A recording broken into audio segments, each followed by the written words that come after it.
All right. 6.3, consideration of an agreement with CBG Communications Incorporated for Broadband Action Plan consulting services not to exceed $245,000. With that, it looks like we have Matthew Rothstein, sorry, sometimes I get it wrong, here presenting this item. Go ahead.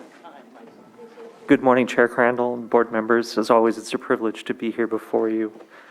Nothing had better illustrated the import of broadband access and adoption than the COVID-19 pandemic.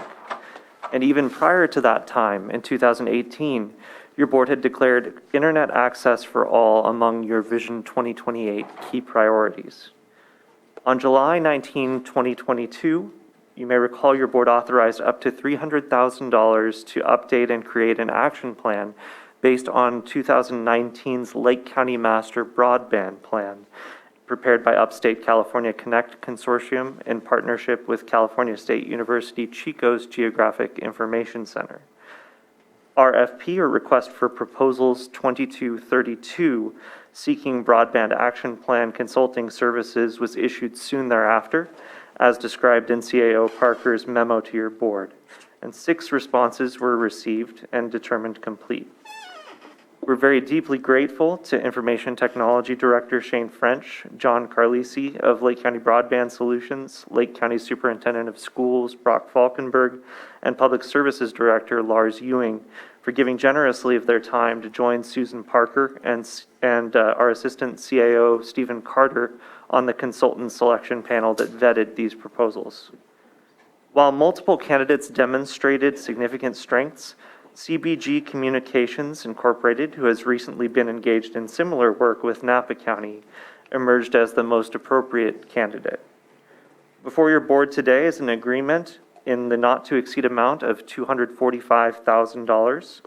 Staff believes CBG's work will better position the county to take advantage of federal and state funding and enable meaningful action on your board's intent to ensure quality broadband is accessible in every Lake County community. Therefore, staff recommends your board approve this agreement and authorize the chair to sign. And CBG's president and chief executive, Tom Robinson, is present in Zoom today along with other members of the CBG team. Tom, thank you for joining, and do you have anything to add at this time? I do, and thank you, Matthew. I appreciate it. Thank you, Board of Supervisors members, for allowing us to join you this morning and talk a little bit about the project. With me today is Dick Nielsen. He's our senior engineer, and also Christine Rivers, who's our senior research associate. Matthew, if I can just share my screen, and I know the board has an extremely long agenda today, and I must say that the proclamation moved me. My partner is a pediatric oncologist for 30 years, and I apologize. Cancer has had a significant bearing on my life as well. But let me share my screen and talk a little bit about the team members and then the project. Let me make sure that I've got the right thing here and share it. Can everyone see the screen? Matthew, is it up on the screen? Yes, we can see it. Thank you. Okay, thank you. So again, CBG Communications is a firm that has worked for local governments, primarily state governments as well. Broadband is one of our core services. Our core team members, again, Dick Nielsen, our senior engineer, Christine, senior research associate, some team partners who will be working with us on the project but couldn't join us for the presentation and discussion today, are Dr. Connie Book, we call her. We've worked with Connie for decades. She's president of Telecommunications Research Corporation and will be a lead on the research portion of the project. John Horrigan, who has worked with the FCC, with the NTIA, with Pugh. He's our grant specialist and working with Dr. Book. And then Andrew Entrican, GIS specialist. He's with Global Brand Strategy, their broadband practice. And Andrew has worked with us on some projects in Washington State and now joins us for this project as well. I'll go to the next slide. There we go. Okay, so the project scope of work, and I apologize for showing you the entire screen.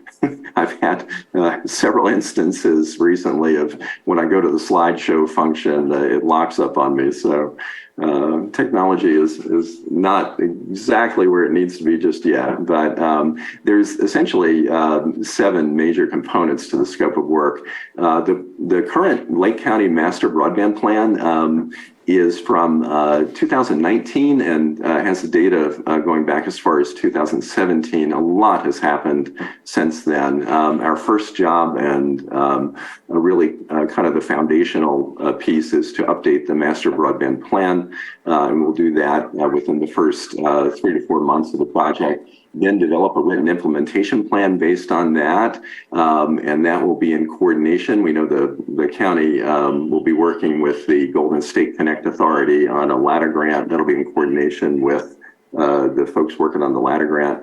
Identify opportunities and collaborate with local vendors on shovel-ready broadband projects. We're all already well familiar with the AT&T personnel in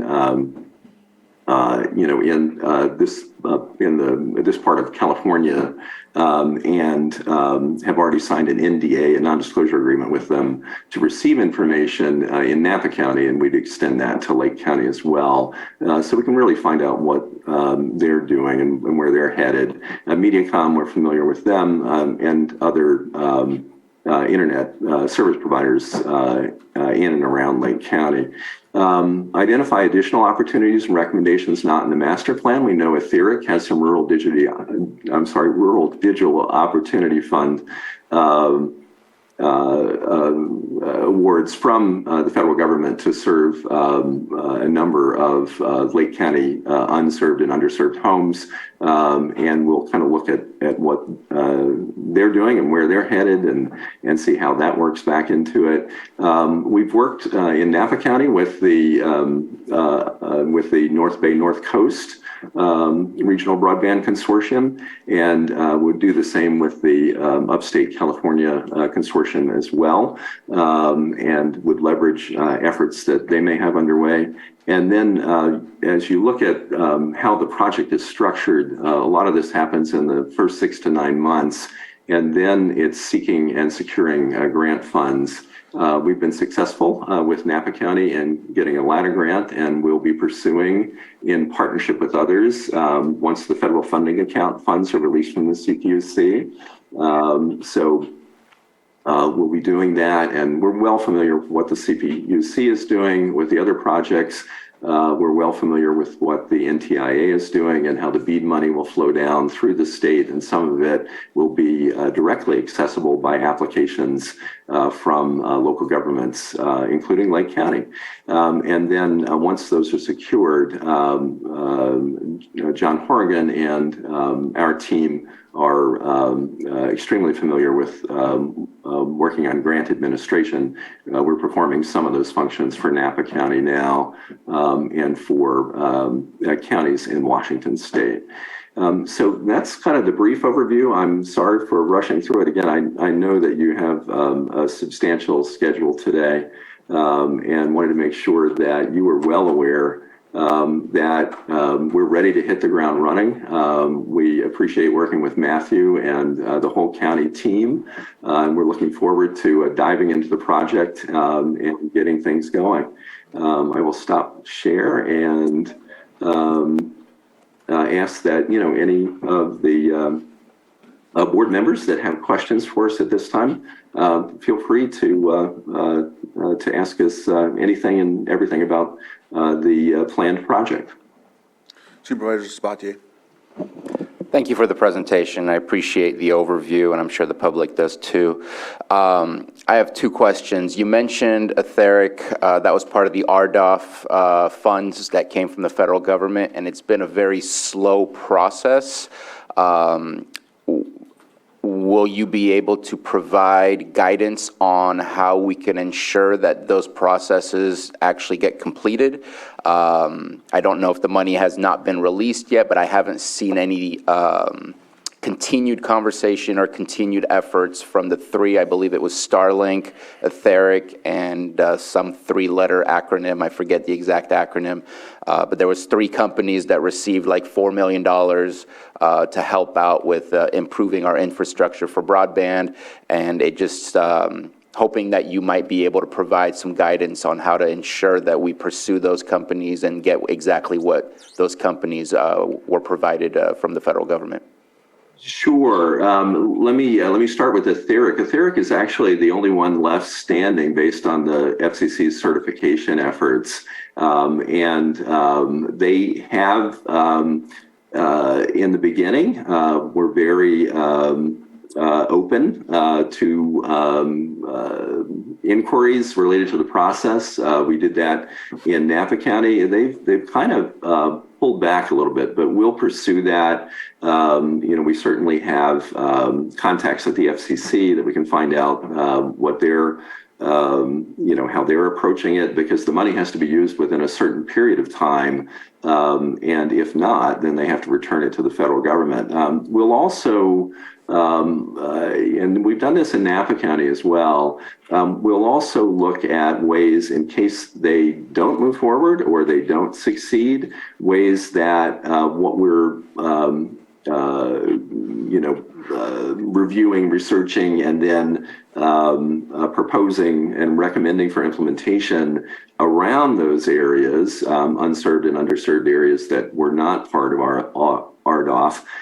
We'll look at ways that, in case they, again, aren't successful, that the things we propose would evolve into covering them as well. In other words, make sure that everyone in the unserved and underserved has options if Etheric doesn't move forward. The other two, Starlink, SpaceX, was not certified by the FCC. Now there's a fight currently between the FCC and SpaceX on that. And so we'll have to see how that works out.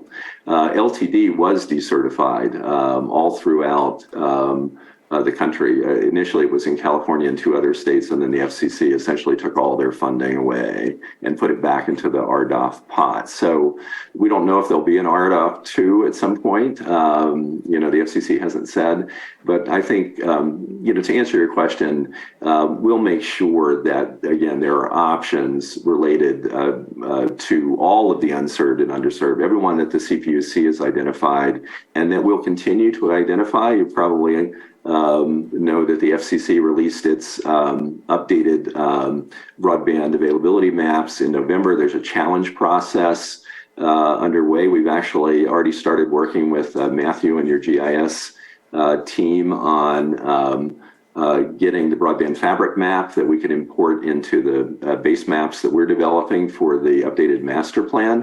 And we'll make sure that those numbers match what we believe are the unserved and underserved ultimately. Again, I know that's a long answer to your question. It's a very interesting process because again, you had 3 awardees, the FCC decertified 2 of them. One of them is challenging the FCC on that, but we'll make sure that we stay on top of that. Okay, I appreciate that, and you actually answered my second question, which was I understood from prior conversations that you would be engaged with the challenge to the FCC maps, and so you've already made that statement that that would be something you would be reviewing and providing comments back to the FCC, and I appreciate that. Thank you so much. Okay, good. Vice Chair Pyska. Yeah, hi, I understand that we're very early in the process, but I was just curious if you had any possible timelines that you were considering. We won't hold you accountable to them today, but I just was wondering what the what loosely you're thinking of at this moment. As far as timelines for completing the project, or timelines for actually having broadband made available to the unserved and underserved? I think more along the lines of the project.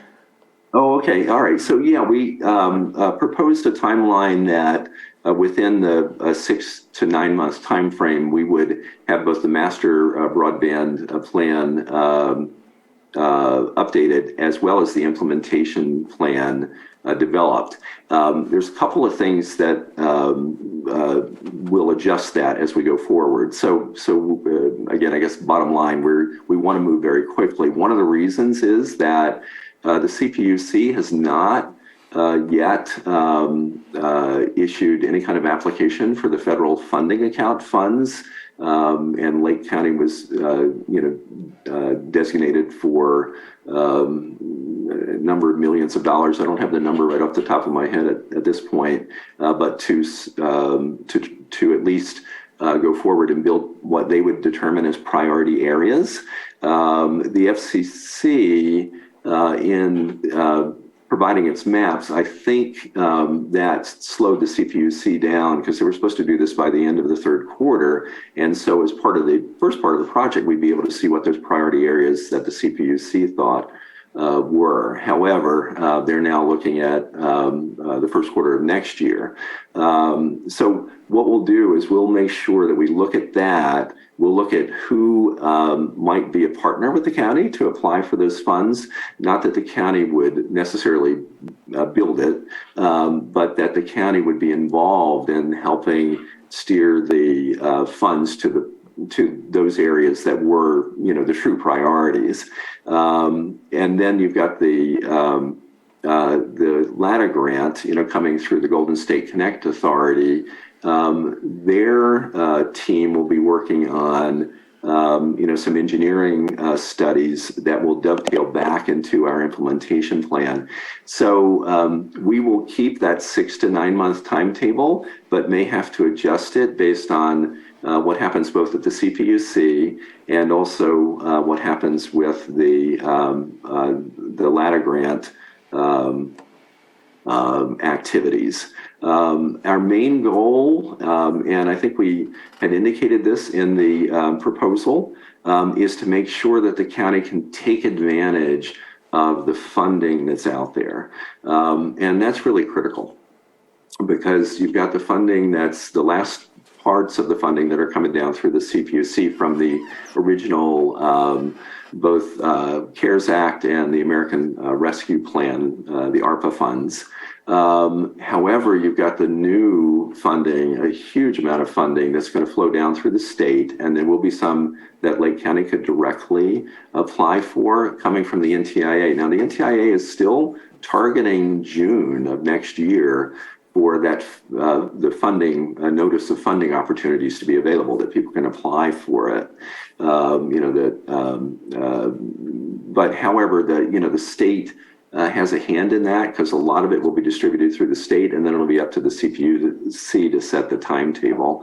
Again, I know that sounds like a lot of if-thens, and it's our job to keep track of that, to make sure that Lake County can take the fullest opportunity of the funding that's out there.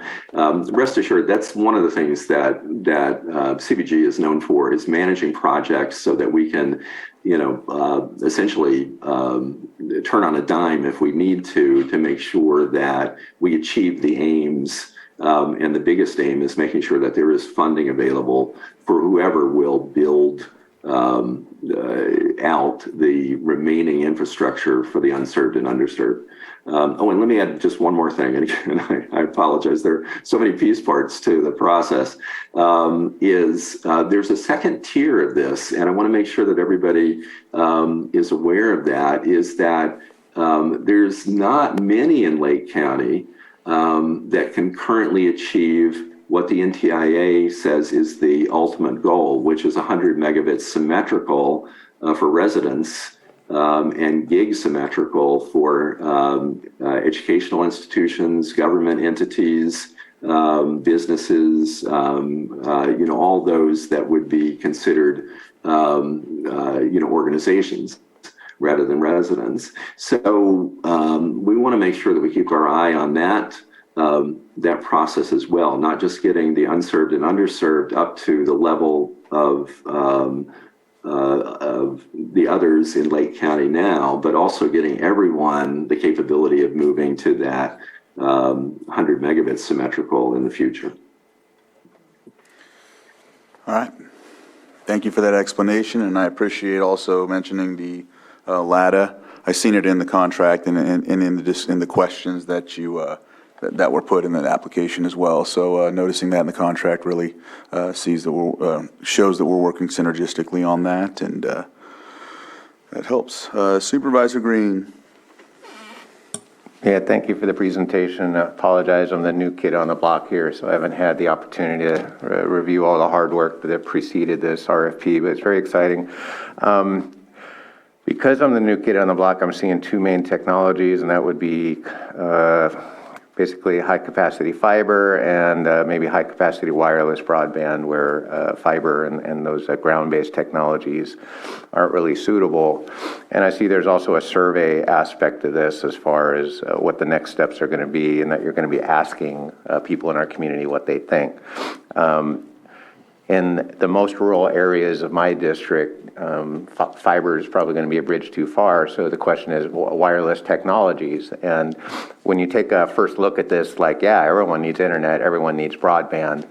In places where optic is not practical and the backup is basically 5G and stuff like that, it isn't necessarily universally popular that if we bring broadband to a rural area, but the vehicle of that is a string of 5G antennas. I realize we don't have a horse in this race. The FCC has done what it's done and basically taken away most ability of local jurisdictions to regulate where 5Gs go. But if we're going to be encouraging one technology over another, I want us to be transparent about it, and especially at the time we're surveying our community about what their druthers are for increased broadband access. I think it would be prudent to also survey their any possible sensitivities or preferences between, for example, micro-trenching technology for fiber or a string of 5G antennas in a particular jurisdiction. I'm going to use Scotts Valley as an example. They don't have Mediacom. I don't think fiber optic is necessarily going to be something, but I'm open to the ideas there. So have you, in your previous incarnations, in your previous contract work, have you done community surveys that would touch upon their sensitivities to one technology over another when we're weighing broadband access? We have, in fact, one of the things that we typically look at is, the types of applications that they have for broadband and how critical those are to them. And then based on that, do they have any sensitivities to any particular technology, whether it's, an issue related to aesthetics or right-of-way management, or, potential private property issues. Is it health and environmental issues? And then that allows us to understand the dynamics, the weighing one factor versus the other. When you look at the implementation plan, it will likely have options. I do know that on the LADA grant side, that the GSCA has a substantial preference for fiber, including even in the most rural of areas. That will take, in order to reduce the cost of that will take in the walkout engineering and design, looking at cost-effective technologies like micro-trenching. And I know the state of California has recently, taken a position that, that micro-trenching is preferred if it's going to be able to extend fiber, further than it otherwise could be, through traditional construction techniques. So yes, we would look at all that. One of the things we noted from the previous broadband plan was that there were some substantial adoption issues, even in areas where at that time what was considered broadband was available, it wasn't necessarily being accessed. Yet it was hard to tell, from the work that had been done previously. In fact, there were a lot of, this should be investigated further, which is what you have in a plan. So down the road, you want to take a look at those things. There were some. Anyway, it points towards making sure that we understand Excuse me, Mr. the adoption Robinson. factors. Just want to ask real quick, Mr. Green, Supervisor Green, did you get your question answered? I think so. You're going to be asking some of these questions about which technology options are available and what their sensitivities are to that. And I apologize for cutting you off, Mr. Robinson. It's just that we have a timeline today with interviews with our situation with the sheriff, and we're at 9:45. That starts at 10. So I'm pretty sure I felt like Supervisor Green's question was answered, so I just wanted to see if we can try to move forward here. Sure. Thank you. And so if there's anyone in the public that would like to comment on this item, Joan, come on up and state your name for the record.